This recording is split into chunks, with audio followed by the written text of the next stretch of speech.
C'est une journée historique, la renaissance de Notre-Dame de Paris. Avec moi, Michel Cotta, grande observatrice de la vie politique française depuis si longtemps, Michel. On parlera peut-être, dira deux mots de ce livre qui s'appelle Les Derniers Grands, qui est publié chez Plomb, vos souvenirs d'une période extraordinaire d'histoire. Là, on est en train de vivre un moment d'histoire avec Emmanuel Macron, les chefs d'État, pour redonner la vie à Notre-Dame de Paris. Écoutez, je trouve ça très émouvant. D'abord, c'est vrai que tous les Parisiens ont encore dans leur souvenir l'image du feu se propageant dans cette cathédrale et puis gagnant, ça commence par une petite fumée et puis ça gagne une arche et puis ça gagne... Bon, et à un moment donné, on voit la grande flèche de Notre-Dame tomber.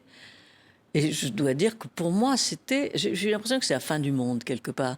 Je me disais vraiment, c'est terrible d'assister à ça, d'être impuissant, de voir ce qui est quand même fait Paris depuis des années.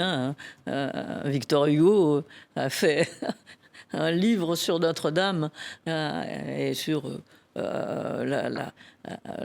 les personnes qui, à l'époque, entouraient Notre-Dame, le monde. Donc, c'était quand même, pour nous, c'est l'histoire de France. Et j'ai l'impression que l'histoire de France basculait. Bon, alors maintenant, oui. On se souvient aussi que quand Emmanuel Macron avait dit en 5 ans, on va... Ça c'est ce qu'il a dit, je vais dire, le lendemain. Tout le monde s'est dit... Là, vraiment, il se vante. Et d'ailleurs, autour de lui, tout le monde disait on n'y arrivera jamais. Et puis, il a eu une espèce de coup de génie.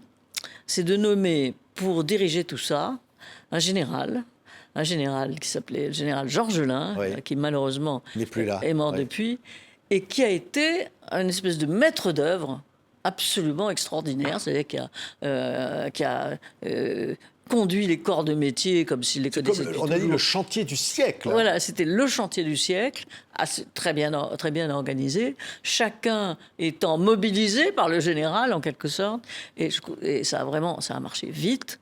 Et surtout, on a vu, au fond, on a tous participé à cette reconstruction. On a vu d'abord les tours de Notre-Dame brûlées, puis après les tours de Notre-Dame remise à peu près. Dans un premier temps, on a même pensé, le soir même, que tout allait s'écrouler. Ah oui, on a vu qu'on allait se retrouver avec un champ de ruines. Ça a été à 2 doigts près, d'ailleurs. Puis il faut voir les images de l'intérieur. Vous vous rappelez les images de l'intérieur, avec la flèche tombée au milieu, dans un grand trou du plafond. Enfin, c'était... bon, et ben, aujourd'hui, on se dit d'abord que quand on a la volonté de faire quelque chose, on peut le faire. Et ça, le président Macron l'a eu, le premier. Et ensuite, que Notre-Dame, ça dépasse Paris, ça dépasse les catholiques, ça dépasse la France. Paris, quelque part, c'est un joyau du monde entier. Et ça, pour nous, ça incarne quand même la France. Et donc chacun se sent touché.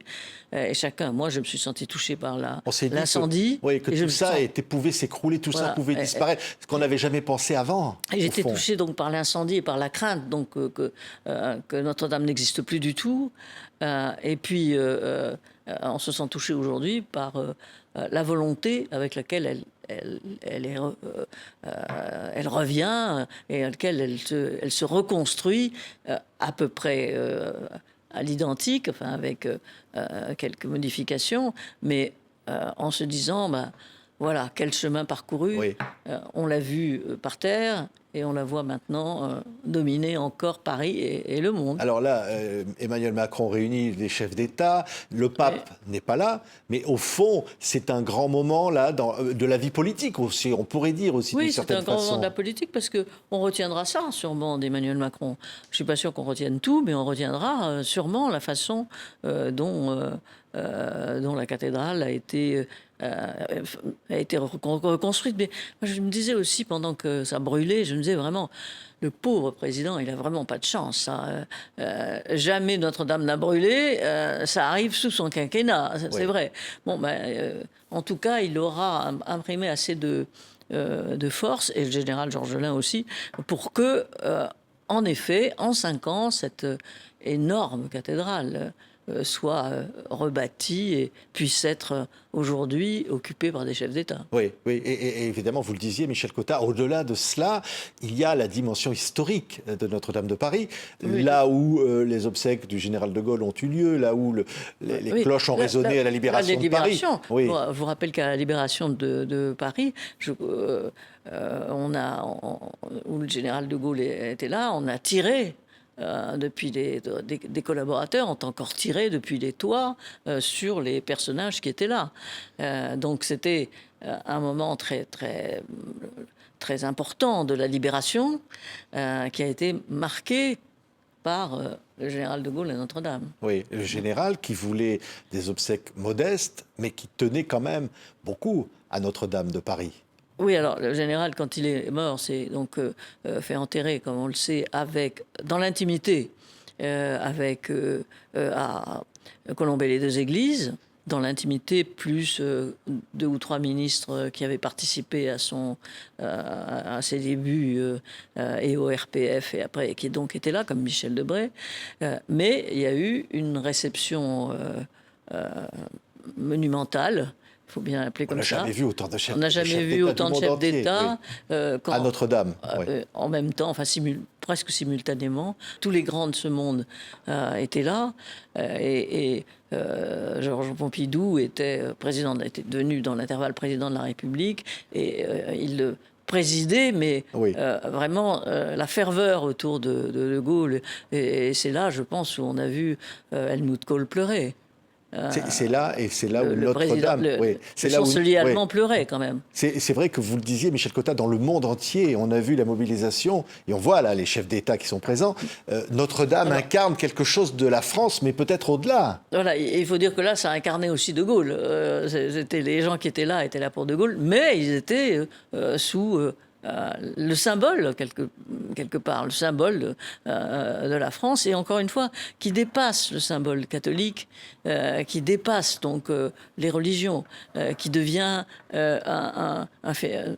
C'est universel, au fond, Notre-Dame. Et qu'on soit athée, non-croyant, catholique, on a tous, tout le monde a été ému de la même façon quand cette cathédrale était menacée. Mais au-delà, ici même, en France, ça a quelque chose de l'ordre de la grandeur nationale, comme on dit. C'est-à-dire qu'au fond, c'est aussi un symbole d'une France qui s'écroule, mais qui ne meurt pas, peut-être, quelque part. C'est le symbole aussi du temps des cathédrales, où quand même la France, les Français...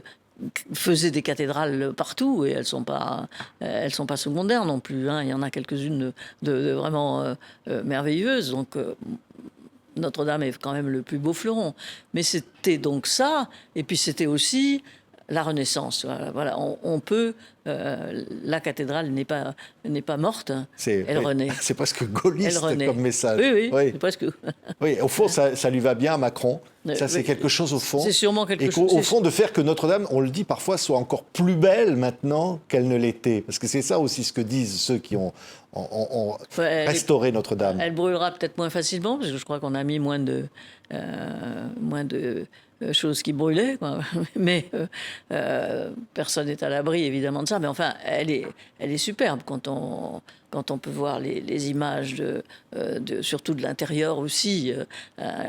Tout ça ayant été dévasté, puis on a encore en tête les images de la dévastation.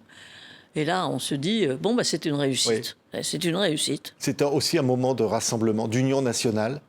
Je pense, oui, je pense que ça peut l'être. Alors bien sûr, il y a des gens qui diront non, c'est simplement un monument catholique. Mais pour moi, dans mon esprit, ça va bien au-delà. Merci Michel Cotta. Et vous continuez bien sûr de vivre sur TV5 Monde cet événement aujourd'hui avec la restauration, l'inauguration de Notre-Dame de Paris. Restaurer Michel Cotta, les derniers grands, et publié chez Plon. C'est votre dernier livre, Michel Cotta. Merci d'avoir été avec nous.